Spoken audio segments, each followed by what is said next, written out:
This is Ogrepon, this is Kieran and Carmen, and this is me absolutely crashing out. No, you know what? No, screw that. Carmen's called me a grunt, I just met this grandfather yesterday, and Kieran's been nothing but nice to me. Oh my. But you're probably wondering how we got here.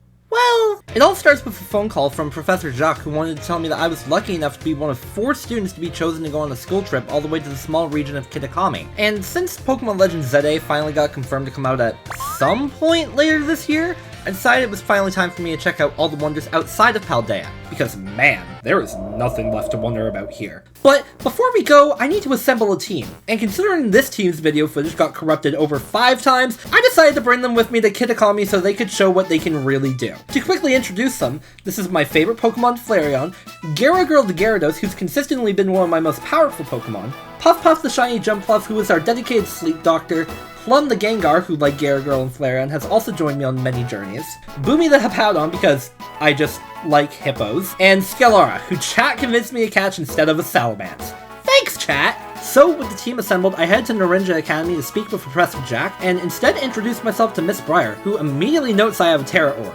I'm sure that won't be important to her character later. After Jack arrives late, he tells me how Miss Briar works for Blueberry Academy all the way in the Unova region, which about a year ago made everyone think Gen 5 remakes were basically confirmed, but clearly not everything was so black and white. He gives me the Kitakami Pokedex and leaves. Then Miss Briar hyperfixates a bit about Area Zero and the legend of Terrapagos, and we finally head to Kitakami with our old friends Penny, Arvet— Wait a second, who the heck are these guys?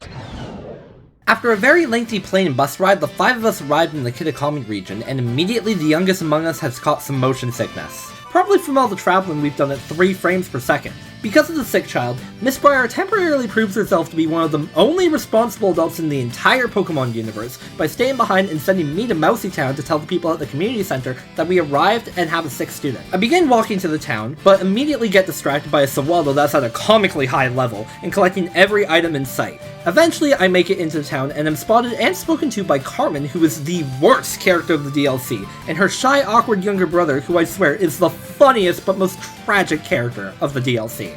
Anyways, Carmen doesn't like outsiders in her region, so to test us and see if we're worthy of entering town, she forces me into a battle and says I'm gonna eat dirt. But the level difference and Pokemon she's using says otherwise. After the so-called battle, Kieran says wowzers and Carmen screams that I never should have been her, but she'll let me into town, but only if I become one of her grunts, which leaves me confused. Then an actual adult shows up and scares Carmen off and she drags her younger brother with her. This is the caretaker of Mousy Town's community center, and he apologized about the other 2, saying they've always been a handful, especially Carmen.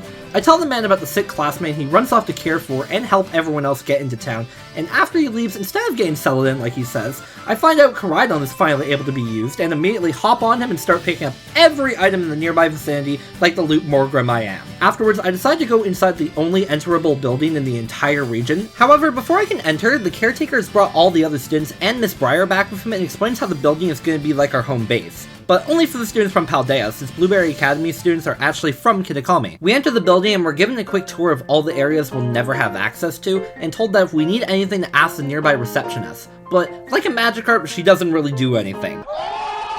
I went to bed for the evening, and the next morning all the students were gathered outside so we could find out what our main assignment was for our trip, and once again meet Kieran and Carmen. But Carmen was acting completely differently than before, being all bubbly and friendly, and oh gosh, is this a Tsundere character in a Pokemon game? The caretaker explains that the trip is an exercise in orienteering, and students will split into pairs to find 3 signs with the lore of Kitakami on them. So it's essentially a self-guided tour of the region while the adults sit around lazily and don't supervise. And then we're given a selfie stick, so okay.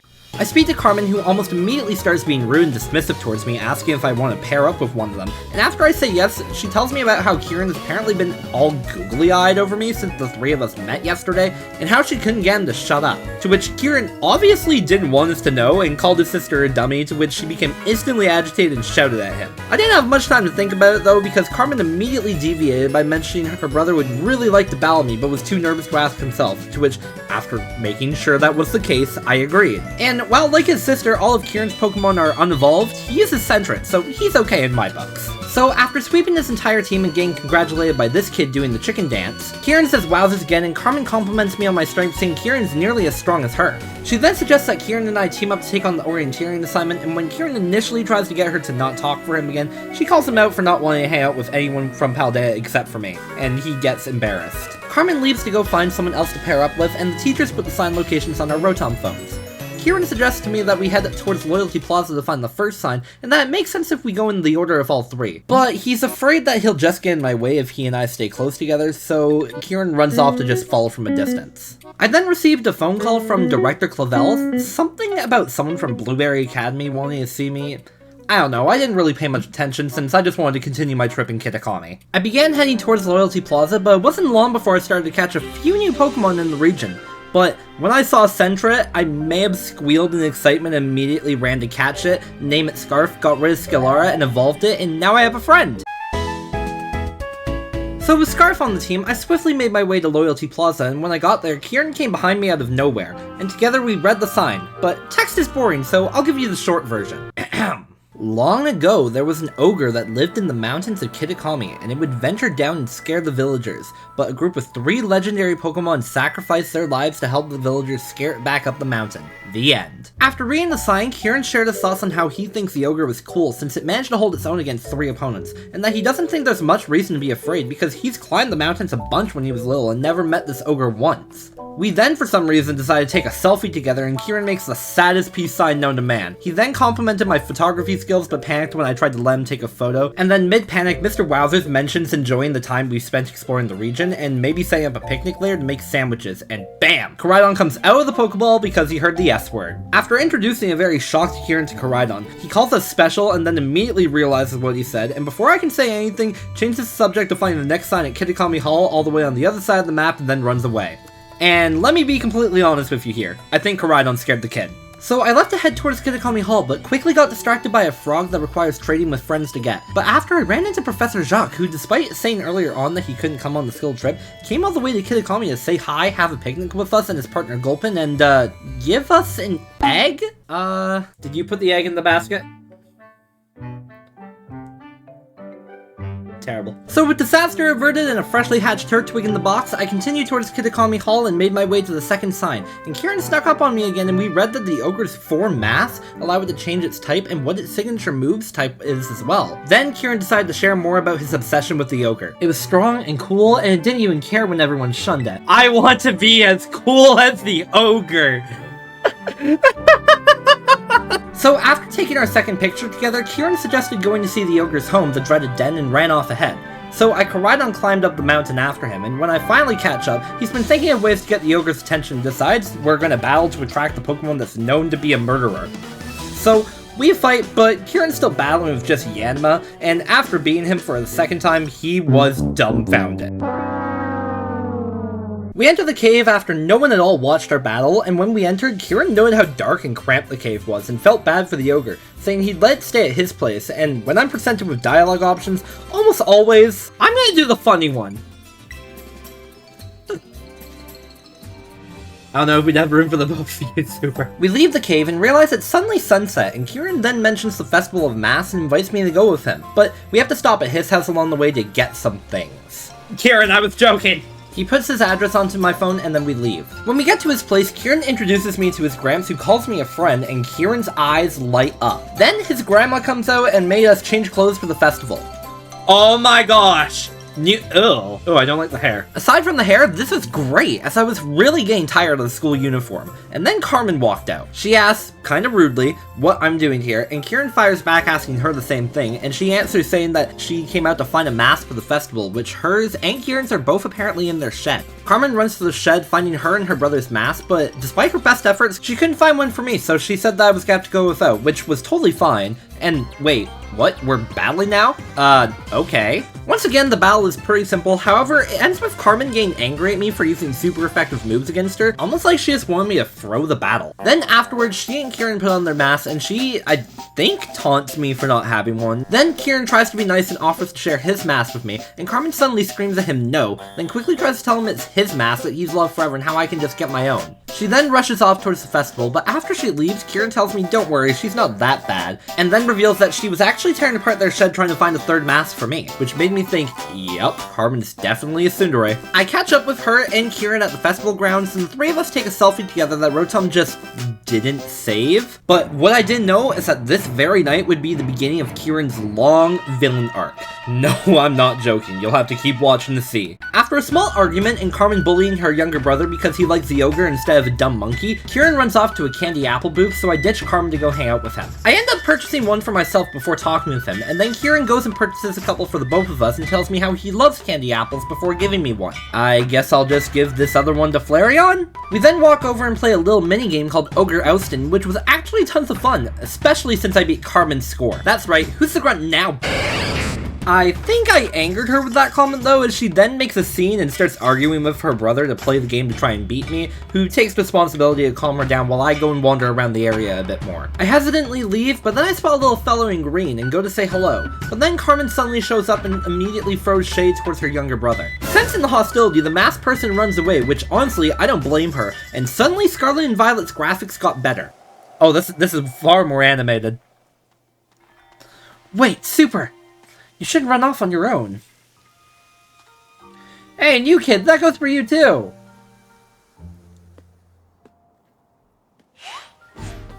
Oh? Oh! Oh no, I dropped its mask! Oh my gosh, wait, it's so adorable! I know I saw the picture when I was making the thumbnail, but oh my gosh, it's actually so adorable. Come back, the mountain's dangerous at night. Unfortunately, the Pokemon runs off despite me trying to give her the mask back. Carmen then comes to the realization that the Pokemon must have been Ogerpon and that the legends could be true, but she didn't attack anyone. Before we can give it too much thought, Kieran walks over and I try to tell him that we just saw his childhood idol, but before I can get a word in, Carmen turns around and frantically shouts at me to stop speaking and turns to Kieran and shouts at him it's nothing he'd be interested in, which is a complete lie. Kieran gets frustrated and says to Carmen's face, "You were probably making fun of me behind my back," which was initially true, and storms off. Carmen then scolds me for trying to tell the truth to Kieran, and further hammers into me how much Kiki really likes the ogre, like we didn't just spend a day with him listening to his hyperfixations. But she also explains how she didn't want him to feel bad for missing his chance to meet her and run up the mountain super late at night. Fair. I'll give you that one, Carmen. Fair. She asked to keep the whole thing a secret and not show Kieran the mask, which, much to my own annoyance... Lady, you called me your grunt! I agreed. We leave the festival, and the next morning when I walk out of the community center, Carmen is waiting for me. She tells me it's rude to keep her waiting, and when she asked for reassurance that I didn't talk to anyone about Ogerpon and her mask, which I told her I hadn't, she immediately threatened to poison me. Can we cease the hostility? Jeez! She tells me to meet at her place to speak with her and her grandfather about the mask, but before I head over, I fly all the way to another continent just so that I can change my hair. Yeah, I hated it that much. After returning to Kitakami, I decide to stop making Carmen wait, and I head over to talk to her and Gramps, and Kieran walks out all cheerful and ready to complete our assignment together, and Carmen decides to verbally abuse him. Kieran rightfully calls her a jerk, and just before Carmen can say anything else to him, he storms off again. Carmen gets angry, saying that Kieran knows better than to talk back to her, and when her Gramps scolds her, her only defense is it's not like I hit him or anything. I showed Gramps the mask and he was shocked, not just about the mask, but that Ogerpon still showed up to the village's festival, which Carmen was rightfully confused as for her entire life, it turns out she'd been told a lie. It turns out that Ogerpon was actually the good guy and these three were the bad guys, and the whole reason why Ogerpon had the mask in the first place was because a kind villager felt bad after an entire village forbid them and its trainer from entering town just because of how they looked. Then these three idiots came to town, stole 3 of the masks, possibly killed Ogerpon's friend, and when Ogerpon returned home and found out what happened, it went to the town, saw the loyal 3 gloating over their scheme, so Ogerpon attacked them. But all the villagers saw was Ogerpon on probably the worst day of her life. Carmen freaks out and goes to tell the village, but her gramp stops her, warning her that when her ancestors tried to tell everyone what happened, apparently the people considered him a heretic, so he was forced to stop. Ultimately, the secret truth of poor Ogerpon ended up being passed down in Carmen and Kieran's family, and Gramps revealed that despite how much Kieran loves Ogerpons, he's allowed him to think the folklore was true, despite Kieran actually having pretty good intuition. He then promised that he would tell Kieran the true story when the time was right, and asked us not to tell anyone the actual truth. And Carmen, being the worst big sister, agrees to the plan to continue gaslighting her younger brother. And at this point in the story, I had began to have enough. Okay, so we're gonna be nice and get the mask back to Ogerpon, but we're not gonna tell Kieran? We're seriously not gonna- No, you know what? No. Screw that. Carmen's called me a grunt. I just met this grandfather yesterday, and Kieran's been nothing but nice to me. Oh my gosh, he heard everything. And despite the fact that I wanted to tell him the truth, the game does not allow it. Literally, the next time we meet up with him to go find the last sign, our character apparently has the unaware ability because Kieran tries to call this out to our face, and there's no honest response. I am forced to lie and gaslight him and leave to go find the third sign. Why'd you lie to me?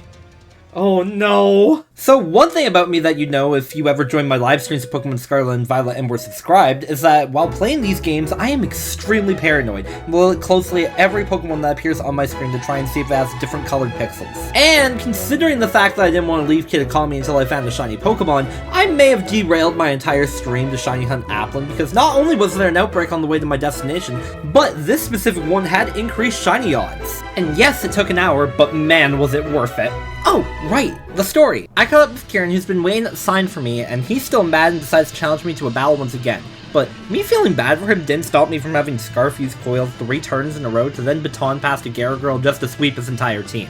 Yup, the mental breakdown is just beginning. The two of us read the third and final sign, which at this point is just made up anti-Ogerpon propaganda, and Kieran is still pissed and has now entered his emo phase. Oh no! Kieran ditches us, and I climb up and over the mountain to get back to Mousy Town's community center. I wake up the next day to Chicken Dance Guy telling me Carmen is waiting for me at her house. So I return and get a helping of needless complaining and wowzers, gaslighting. But Kieran obviously knows what's up, and Carmen's too dense to figure that out for herself as he runs off in the distance. Gramps informs the two of us that Ogerpon's mask is damaged, and in order to repair it, we're gonna need to collect a crystal in a lake at the top of Oni Mountain. Carmen comments on how it's good that Kieran left, as it would have been tough to sneak around and crush her younger brother's hopes and dreams with him hanging around. And just to get a jab in at me, she mentions she doesn't like outsiders of Kid Economy going up the mountain, but she'd make an exception. So it's time for our third climb up the mountain, and once I arrived at the crystal pool, I reloaded the game so it wouldn't crash from the lag caused by playing it for 3 hours, and when my character regained consciousness, Carmen immediately tried to push me into the water, and then a Milotic appeared and became violent. But then Carmen and her Morpeko almost immediately one-hit KO'd the thing, so I take back what I said earlier, maybe Carmen is strong. And you know what, she complimented me saying I was pretty handy to have around in battle. But honestly, Scarf was just a target. Wait a sec. We collect the crystal needed to repair Ogerpon's mask, and then from literally nowhere, Professor Briar appears and tries to be part of the story, but only talks about her hyperfixation on terrestrialization energy, so Carmen and I just leave. And after a quick 7-star raid against Dusknoir, we return to the house, but Carmen and I find out from Gramps that Kieran ran off with Ogerpon's mask, and Carmen immediately tried to blame me for snitching. Not that I would ever do something like that in the first place. So, with the power of fast travel, we find Kieran at Loyalty Plaza, but when we speak to him, oh yeah, his temper's blood. Kieran starts ranting about how just like everyone treated Ogerpon, we were treating Kieran like an outcast, and Carmen is shocked her attempts at gaslighting didn't work. So now he's beginning to crash out, and despite never winning once against me, he decides to challenge me to a battle for the mask and warns that he's not going to hold anything back, to which I say, did he finally evolve his Yanma? Oh, he finally evolved his Yanma!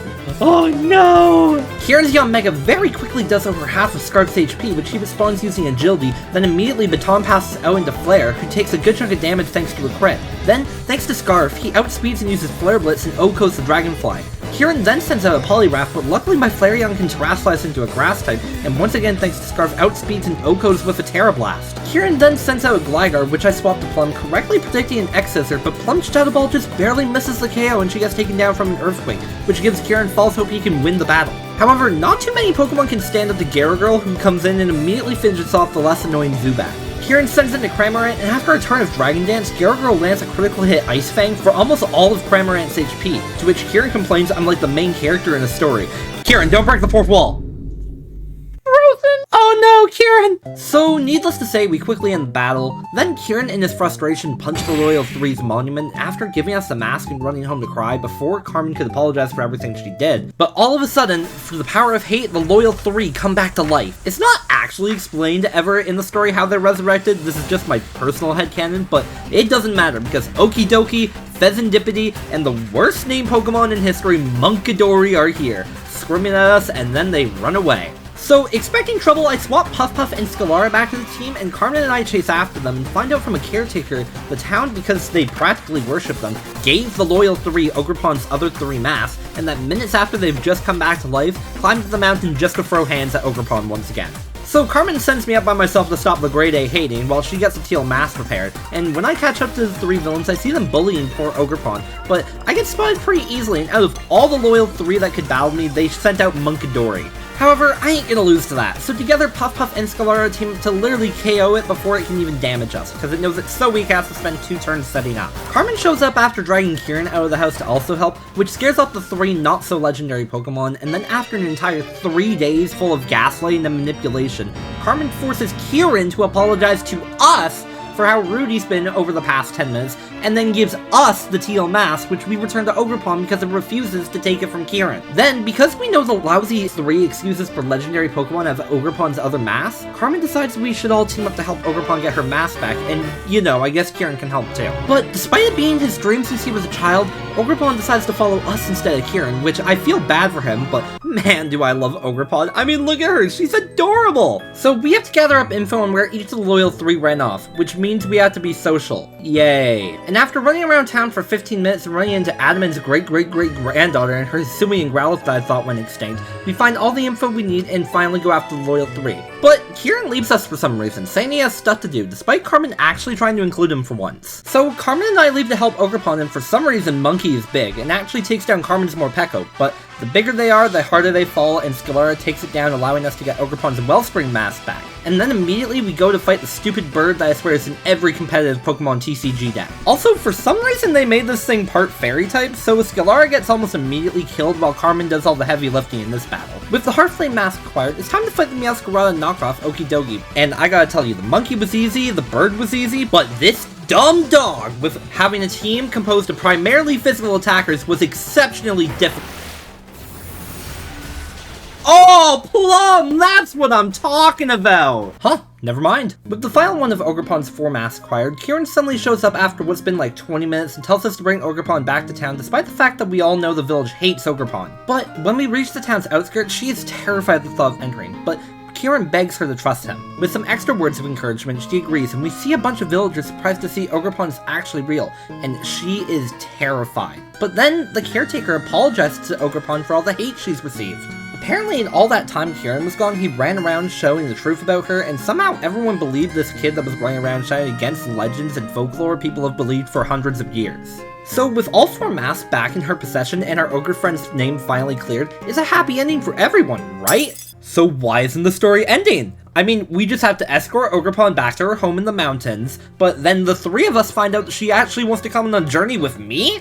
But uh-oh, Kieran and him and all this pent-up main character syndrome meltdown self doesn't like that idea, and he no longer cares about Ogerpon's feelings and actually wants to catch her for himself, so he challenges me to one final battle. And is it just me, or do his eyes look way different? I led with Scalara, but little did I know that almost every single one of Kieran's Pokemon countered her. So when I saw Kieran's newly added Shiftry, I immediately switched to Puff and started spamming Bounce until she gets the KO. He then sends out Poliwrath, which Puff misses the kill on, and then immediately gets sent to the Ice Age. Plum comes out and gets some revenge, but then Kieran's now fully evolved Gliscor appears, and we are not making that mistake again. I swap right into Garagirl to float above the incoming Earthquake, but the next turn Gliscor outspeeds and hits her with a Rock Tomb, ensuring she can't just solo sweep the rest of his team like in all of our previous battles. It even survives an Ice Fang thanks to a held Yakuberry. Gliscor gets frozen, and then Kieran hits me with the Nut-On and instantly thaws out, but fails to land a crit when it mattered the most. Garagirl's luck didn't end there though, because Kieran's Probopass instantly got taken out from a waterfall after somehow missing a Zap Cannon. But his Yanmega comes out and finally put an end to Garagirl's sweep. I send out Scalara since this is the last time she'll ever get the chance to be useful, and of course she gets hit with a nasty special defense lowering Bug Buzz and misses Stone Edge. I Terrasilize her into a bug so she can live one final hit, but only with one 1 HP, and this time Scalara finally locks in and connects with Stone Edge, instantly defeating Kieran's second to last Pokemon. Kieran's Candy Apple comes out and he screams that he's tired of losing as Scalara lands one last Stone Edge, but it's not enough to take out Dipplin. So I have to send out Flareon to finish her off, winning us the battle, but Kieran collapses in sadness and shame because he knew he couldn't win. So now that we've truly shattered Kieran's hopes and dreams in the 3 days we've known him, it's time to push him aside to catch Ogerpon. But it's not gonna just go into a ball. No, she wants to battle, and I find out that this is a solo raid boss with a Pokemon that has 4 health bars, changes between 4 different types, and even has the power of friendship on its side. So you know this is about to be one of the most difficult fights in all of Pokemon. I decide to send out Scalara because she's my most offensive Pokemon, and then immediately she gets hit by a low sweep that instantly KOs. I mean, who could have seen that coming? Gyarados comes out next and sets up 2 Dragon Dances while Ogerpon proceeds to use Grassy Terrain and hits us for some damage using Ivy Cudgel.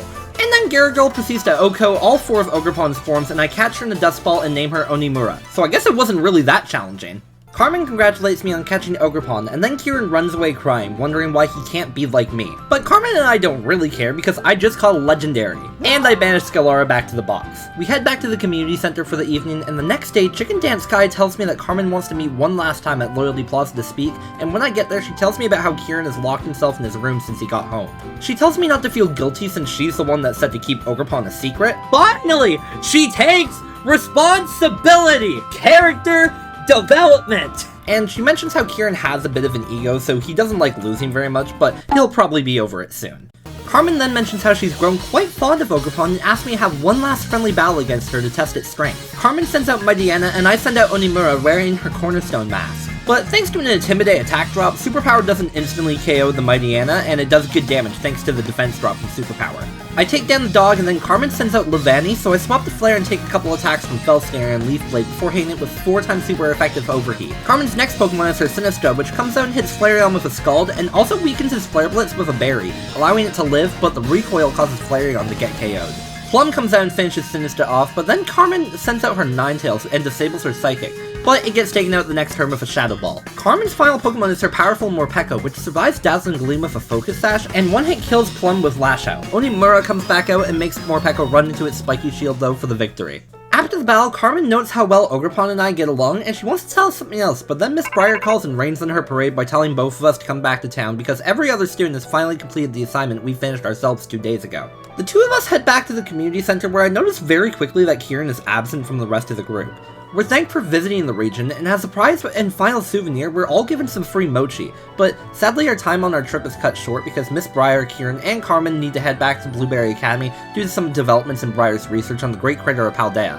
Carmen steps up to speak for both her and Kieran because he's crying in his room, saying how she was concerned about people visiting her hometown and turning it into a tourist destination, but she was actually really happy and apparently had fun hanging out with everyone, especially me. Carmen tells me about how Blueberry Academy has tons of strong trainers and invites me to visit at some point, and then leaves to go pack for her and Kieran's trip back to their school. But she makes sure I know that this isn't goodbye, and we'll see each other again someday. With that happy ending, our school trip in Kitakami is concluded, and we all say our goodbyes to Miss Briar and the caretaker. But something tells me it's not a happy ending for all of us. I need to become... Oh my gosh.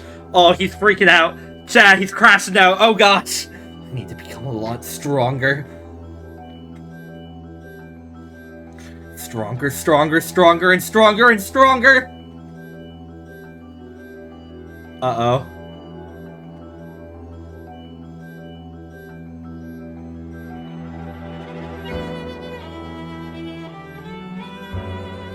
Just you wait. Ah!